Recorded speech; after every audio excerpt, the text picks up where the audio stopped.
Jei to nepadarysi šiandien, negalėsi džiaugtis dabartimi. Man imponuoja du balsai psichoanalizėje. Pirmas tai yra Freudo balsas, kuris kalba apie vaikystę, apie tėvus, apie traumas ir tai, kas nutiko jūsų viduje. Tuo tarpu Adleris sako, prisiimk atsakomybę už savo gyvenimą ir veiksmus, išsikelk tikslus ir rask visame kame prasmę. Tad, jei į kabinetą ateina žmogus, aš jo prašau vertinti savo kančią -10 balų sistemoje ir jis, tarkim, pasako -7.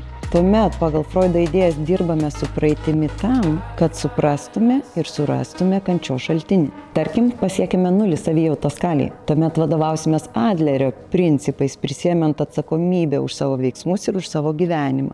Ir tada surasime prasmę tame, kuo gyveni šiandien.